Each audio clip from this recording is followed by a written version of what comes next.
Next up is Carl Kurtz, who is going to moderate and introduce today's speakers. Hi, everyone. The reveal of the screen of our team for the day.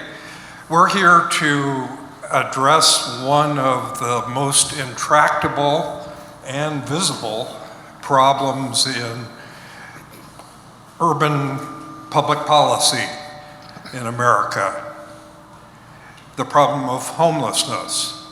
And we have two outstanding leaders of the city who deal with this issue constantly and have a lot of knowledge and experience.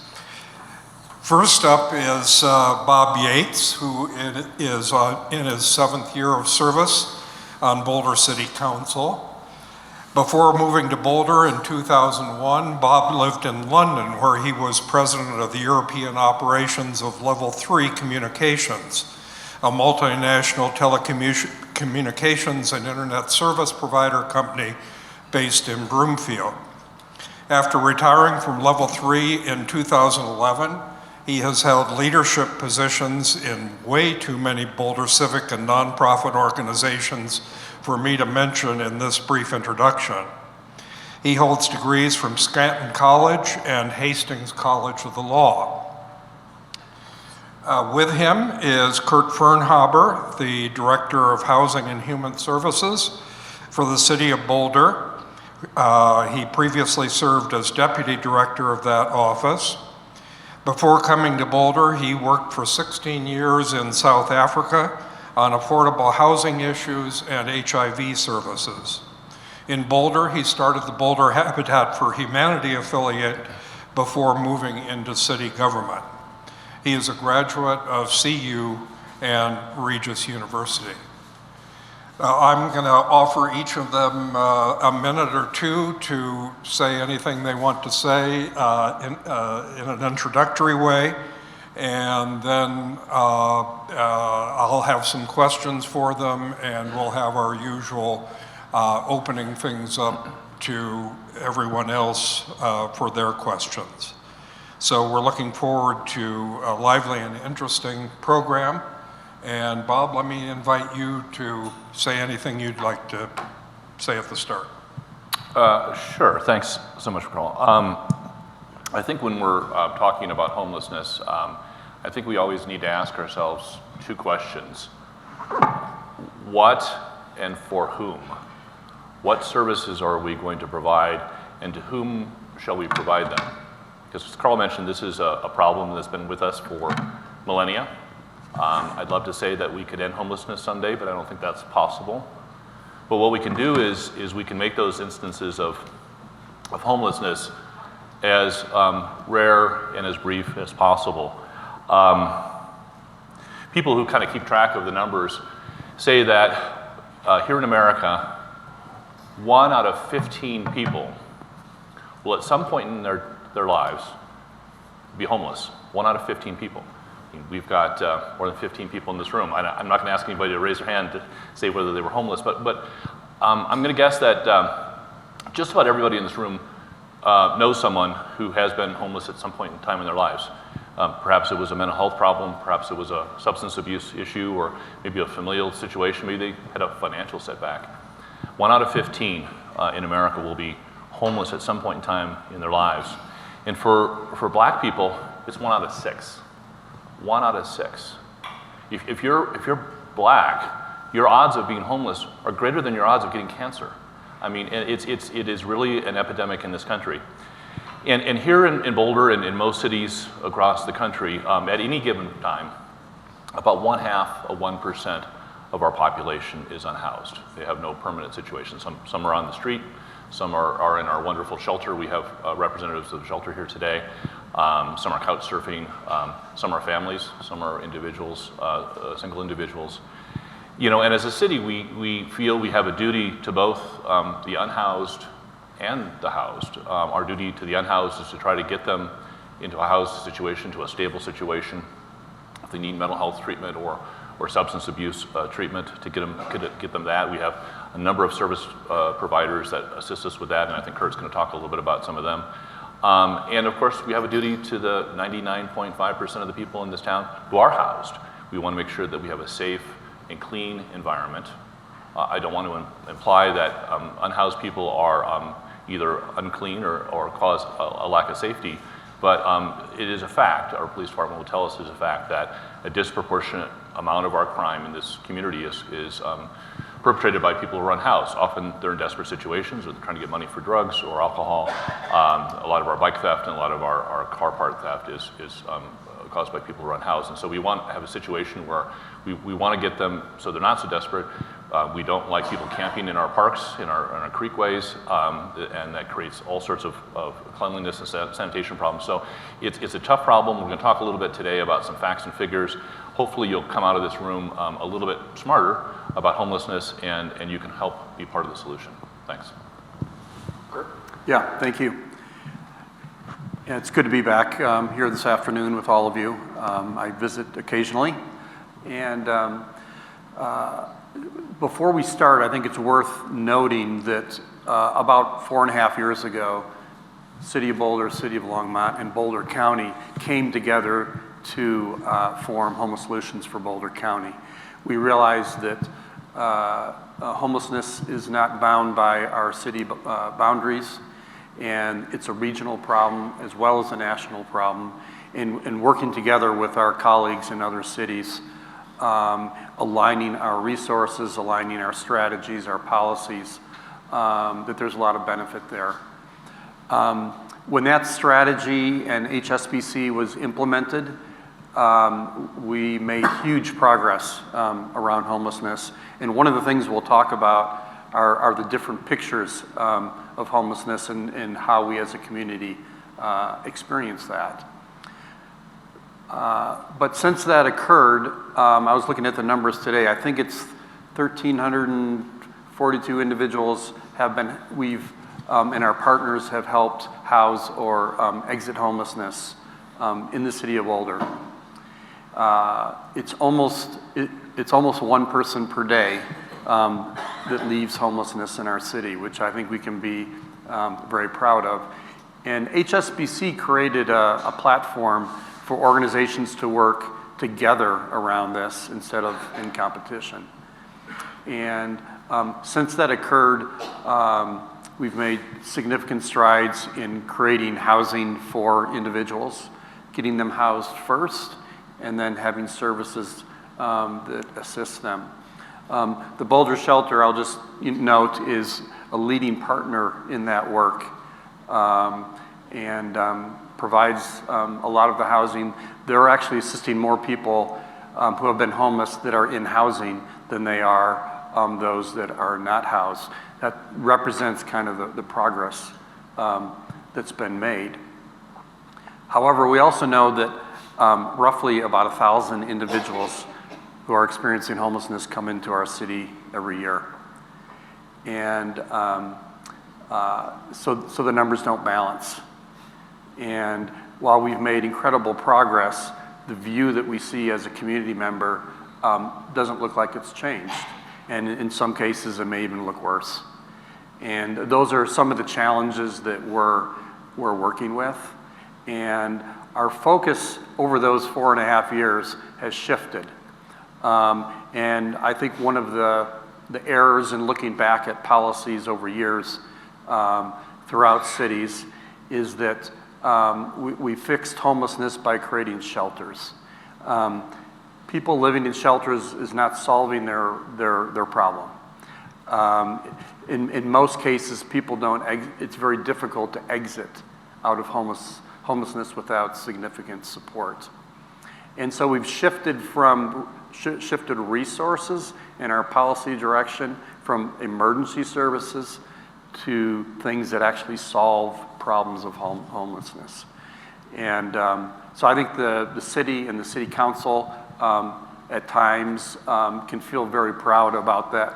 But then we also look at the other side of it and wonder what we can do as more. The last thing I'll say nationally, so there's There's almost 600,000 people that are homeless during the night in the country.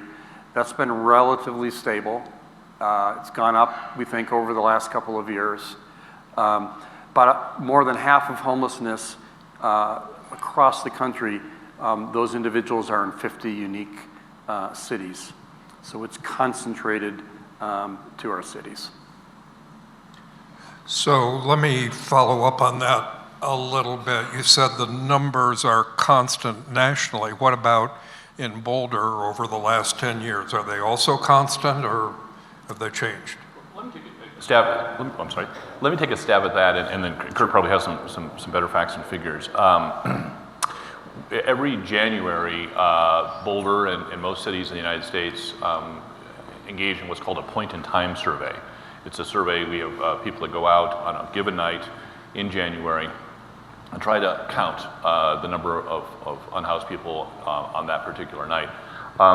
Just like the U.S. Census, there's no doubt that we miss people. There's people that are hidden away, or maybe they're couch surfing and we're not aware they're homeless, or whatever. But at least the methodology stays the same from year to year, and that number has been relatively steady. Here in Boulder County, the count has been about 600 for the whole county, not just the city of Boulder.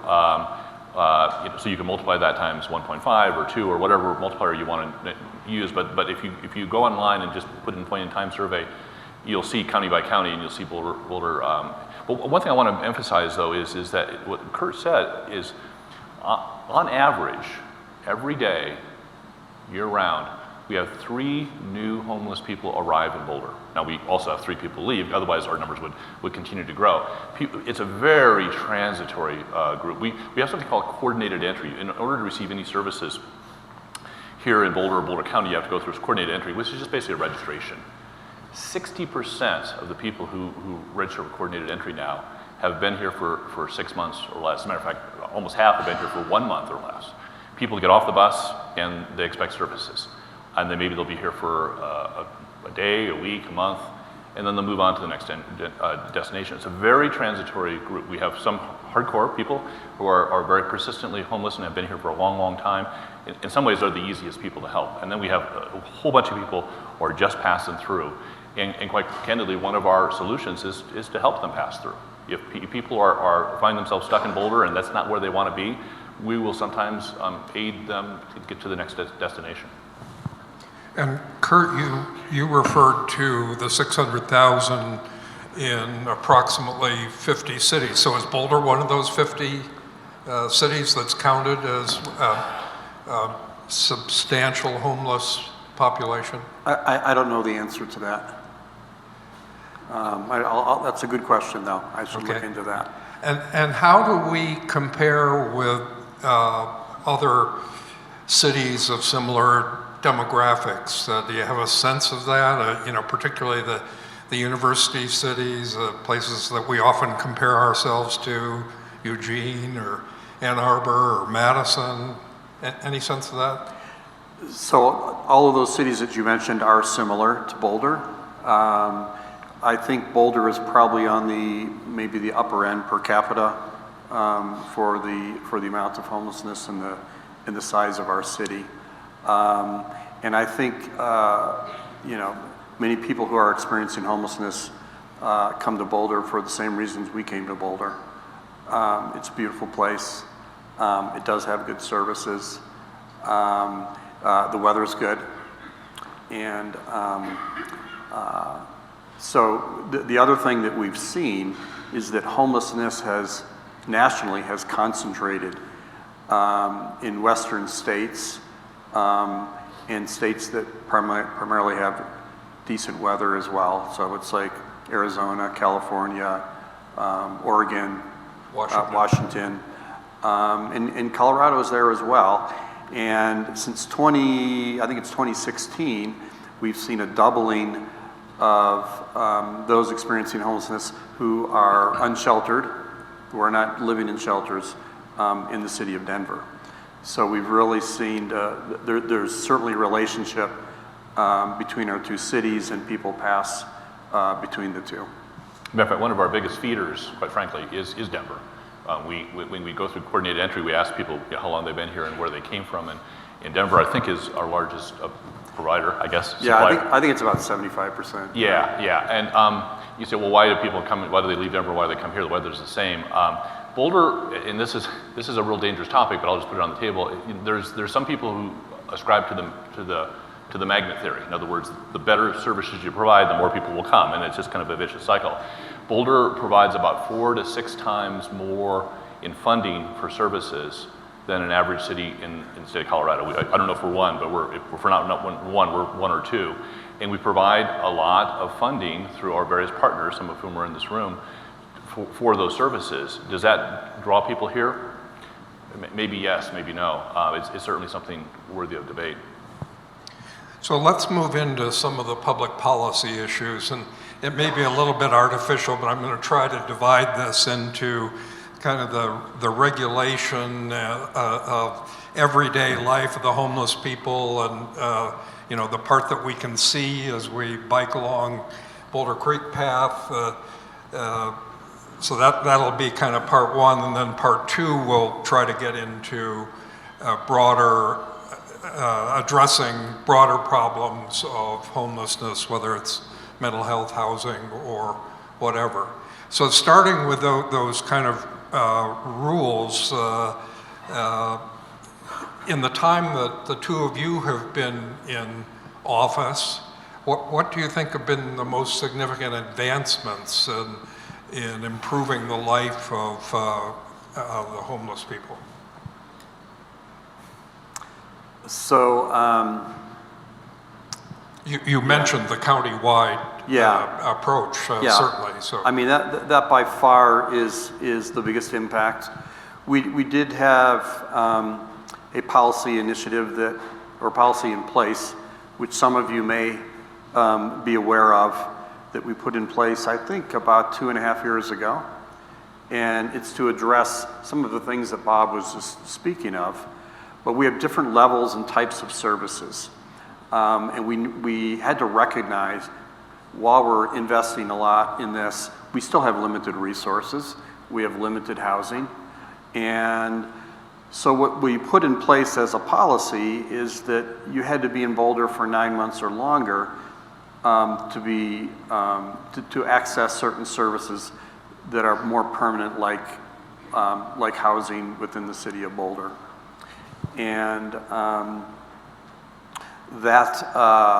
think in some way that worked well, because it sometimes encouraged others that couldn't qualify for that to go into diversion services, which are services that can create a solution for you in a different location.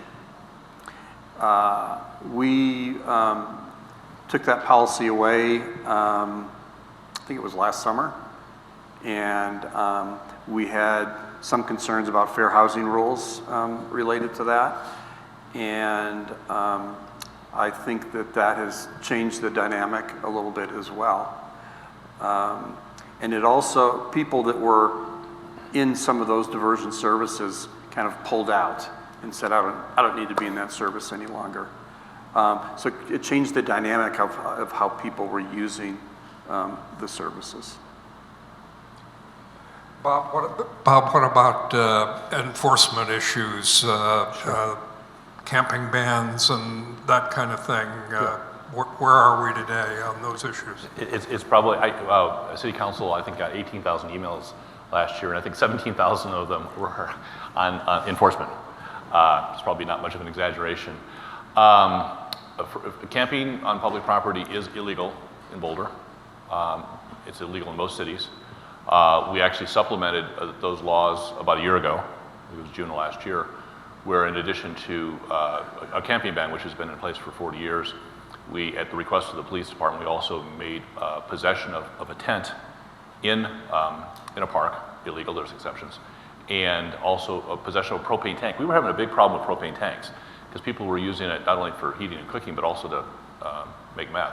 And they were stealing tanks, and they were really unsafe. We had some blow up, and it was really a dangerous situation. So you can't take a propane tank into a park anymore. Sorry, but it's for everyone's benefit. Our police do the best they can to enforce the camping ban. It's a misdemeanor. They don't haul people off to jail for it, and they couldn't even if they wanted to, because our jail is largely closed to nonviolent offenders. Part of that's because of COVID, part of it's because of some staffing issues that the county sheriff has had, and so they're cited. One of the things that there's two parts of this. One is to get people to stop breaking the law, and hopefully get them into services. That interaction with the police and with the judicial system actually helps them navigate into maybe a better situation. The other is then, there's a mess, right? We've all seen it, the tents and needles and all sorts of really bad situations. And up until about a year ago, we outsourced that cleanup work. There's a company, God bless them, called ServPro, and they just, like, you pay them enough money, they'll do whatever. So they would show up in hazmat suits and clean up this stuff. The problem with ServPro was twofold. One is they're kind of expensive, and number two is ServPro, if you've heard of them before, they also do like national disasters. Like if there's an earthquake in California or a hurricane in Mississippi, they all go dashing down to that place. And so we didn't always have access to them. So we brought that in-house about a year ago. And not only will that save us money, it allows us to clean up encampments faster. I have some numbers here. They've got the team, which is run by Joe Tadeucci in Public Works, publishes a dashboard, and I'd encourage you to go to it from time to time. And it shows you how to report if you see an encampment that needs to be cleaned up, how to report that, but also they publish their numbers, and as of this morning, since the first of the year, so we're almost halfway through the year, since the first of the year they've cleaned up 331 encampments, so an average of about 2 a day, and they've hauled away 65 tons of debris, tents and needles and propane tanks and all sorts of stuff. And they update those numbers every day. And I hope you've seen a little bit of an improvement. It's still pretty messy out there, but there's been an improvement, I think, since the first of the year. We really rely on you to let us know if you see an encampment. Don't assume, well, somebody probably already reported it. Just go ahead and report it. You can do it anonymously. It's called Inquire Boulder. You just go on there and you put in there and tell them where the encampment is, and they'll put it in their list. They may not be able to get to it that day or the next day, but within a few days they'll get to it. They'll get out there. They'll try to get the people into services. The police might cite them if that's appropriate, but they'll clean up that encampment. And I think that's what we want to do. We don't want people living outside. It's unsafe for them and not so nice for the rest of us. Anything to add to that, Kurt? Yeah, so I would frame that in our approach as well. And I think our approach as the city is to try to have the best services we can that assist people out of homelessness, to provide emergency shelters and services as needed. However, public spaces need to be accessible for everyone. And so that's where the camping ban kind of works hand in glove with this. But we've also put in place outreach services to those who are staying outside.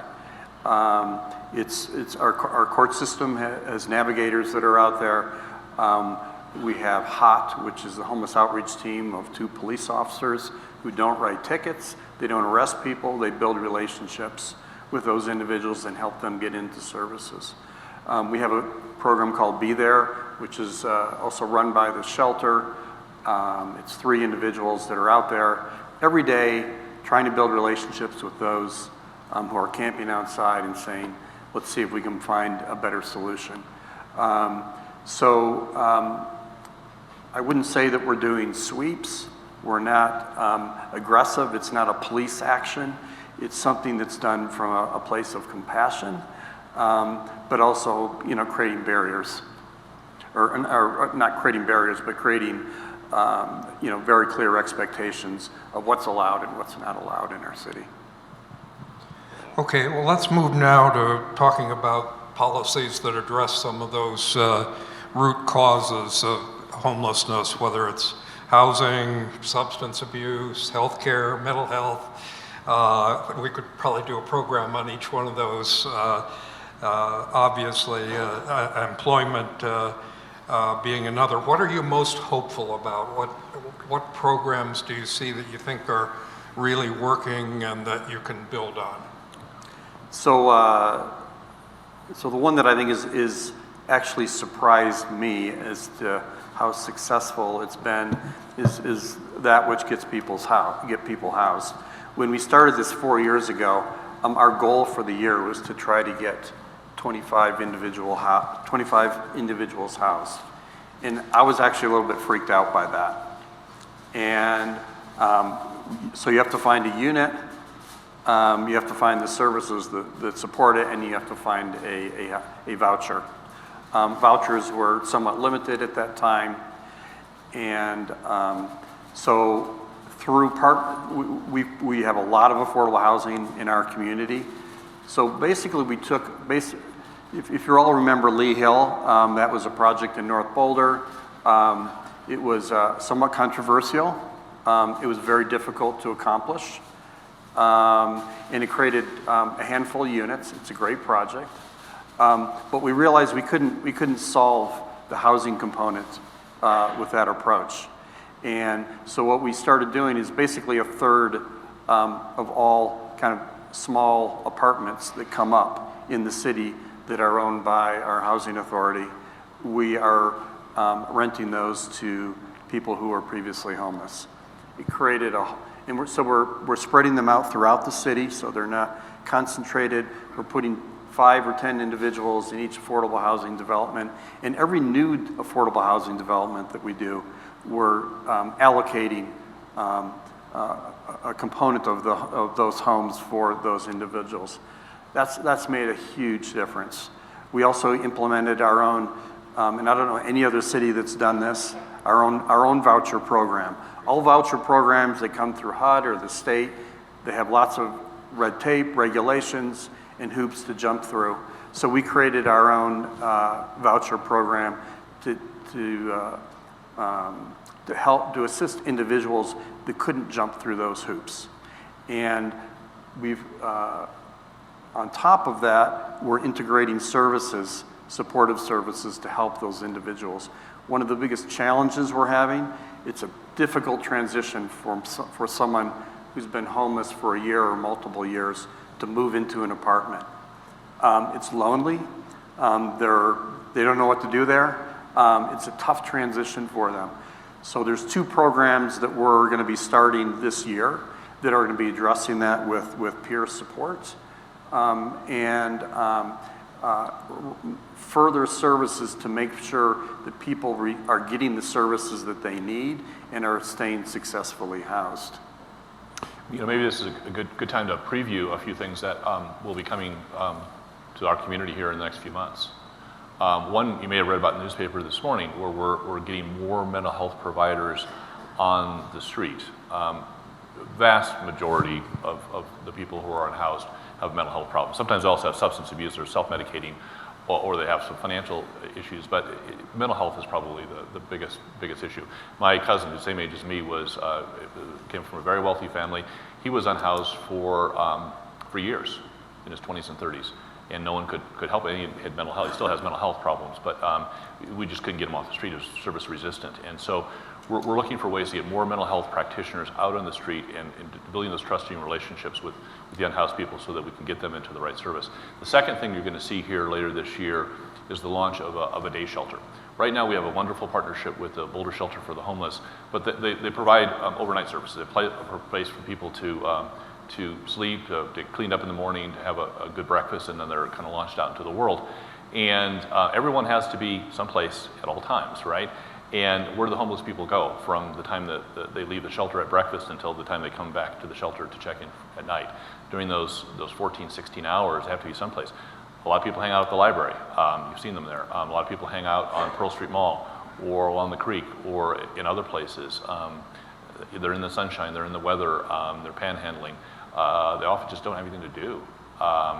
And so we're going to create a day shelter, a place for people to go and be. Some people will just go there and hang out. Some people will go there and access services. We will certainly have service providers there. And if we can get people attracted to the day shelter and then get them into services, get them into care and treatment, they're much more likely to exit homelessness and not need that day shelter. And so we haven't decided where it's going to be. Maybe in one of your neighborhoods. There may be more than one. I'm sure we're going to get letters on that one too. But we are going to fund a day shelter. It's considered best practice in Boulder. I think, in my opinion, is a little behind the curve on that one and not having a day shelter. So we'll have one or more day shelters launched here within the next few months. So this will be my last question before moving to audience questions. There was an op-ed piece in the paper this week by the director of Bridge House, one of the key providers of homeless services, and in which she says that Boulder is offering fewer basic emergency services now than in the recent past, and she specifically mentioned the lack of a day center, which Bob's already talked about, weak connections for the homeless to community services, and the lack of a low-barrier severe weather shelter. Do you agree with her concerns or have any responses? I disagree. I was not happy with that at Detroit. And I know she comes from a place of knowledge, but if we suck, everybody sucks worse. As I said, we spend 4 to 6 times more than the other cities in Colorado on homelessness services. So if we're being inadequate, the other communities are being even more inadequate. Now we can have an interesting discussion, and again, I started this by saying, what and for whom? And Kurt touched on the for whom. You know, is it 6 months of residency, 9 months of residency, 10 minutes of residency? That's an issue we struggle with. But what should we provide? And hopefully we've given you a little bit of an idea, and we've only touched the tip of the iceberg here. There are tons of service providers and tons of services out there. So I thought Melissa's piece was a little unfair, especially when directed at Boulder, but Kurt may have a different opinion. I have the same opinion. And so we've changed the way we think about beds as an example. So I talked previously about communities fixing homelessness by building more shelter beds. So for, I think it was 3 seasons, we had 2 shelters. And if I'll go back a little bit further, up until 2015, I believe, we had 2 large sort of shelter services in our city. One was the Boulder Shelter for the Homeless, and the other was one called Boho that moved from church to church each night. During that period of time of 4 or 5 years, we had significantly more emergency shelter than we do right now. We also had significantly more people turned away for capacity reasons during that time. We built more emergency shelter, we actually had more people. And I actually do believe in the magnet theory because people are mobile and they will go for services. So we've been measuring things differently. I went in front of council last January, and one of the questions I knew I was going to get is, you know, why haven't you increased the number of shelter beds from the previous year? And I said, well, we've actually increased it by, I don't remember the number was, 200. And they're like, really? How did you do that? Well, we don't see it. I'm like, well, there are 200 beds, but they're not at shelters, they're actually in apartments. People are living in apartments. So we can't solve homelessness by building more shelter beds. We need to find solutions that are more permanent. Well, I want to mention, again, we have a great partnership with the Boulder Shelter for the Homeless, and Bobby and Karen are here today, and I hope you spend a little bit of time with them before you leave. But I just went back and checked this morning. Over the last 12 months, on average, now this certainly fluctuates day to day, and there certainly are days when they have to turn people away because they're just at full capacity, but they're usually not. And over the last 12 months, they've had an average of 21 empty beds per night, an average of 21 beds. Sometimes it's 30 or 40, sometimes it's 10, sometimes it's 0, but an average 21 empty beds. And so demands to build more shelter space, you kind of wonder, number one, as Kurt said, is that the right thing to do? Because that's just a temporary solution. And number 2 is, do we really need more shelter beds? Because we're not even using the ones we have. Oftentimes, the people you see camping are often there because that's where they want to be, not because there's not room at the shelter. Okay. Well, let's go to your questions, and when Vanessa passes you the mic, please stand up and identify yourself. My name is Stan Goralnik. Before I get to my question, I want to thank you. It's such a pleasure to live in a community where so much intelligence and caring is applied to an intractable problem. But the question I have, if you go back, Kurt, you lived in London, you know one of the English poor laws was anybody entering a city without a job, that is, came as a beggar or whatever, stayed for 3 days in stocks, fed food and given bread and water, and then ushered out of the the city. I don't know where he went afterwards. My question is, I guess it's demand management. Are there people who get turned away and are told you can't come into Boulder? You know, we just don't have the resources, or we don't like you, or whatever it is. How do we turn people away? So maybe I'll talk about what is going on.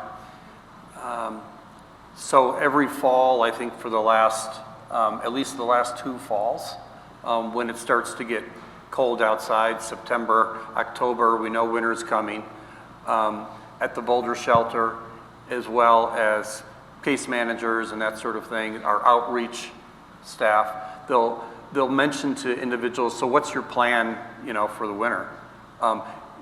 Understand we have limited capacity.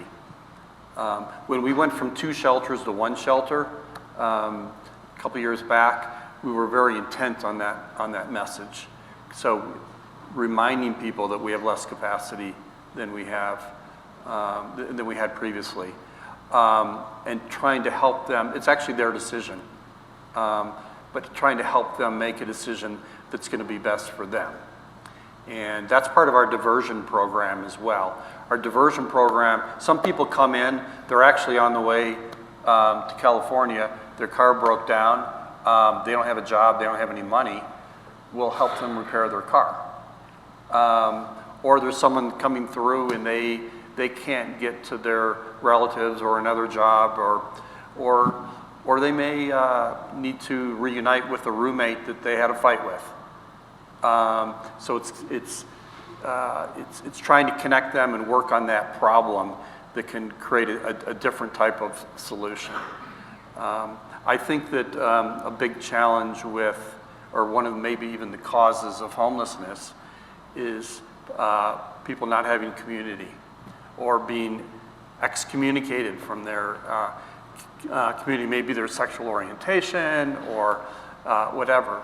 So I think we as a society have to do better about creating a community where more people can be welcome as well, in the community where they live. Who here was not born in Boulder? Yeah, most of you. Me too.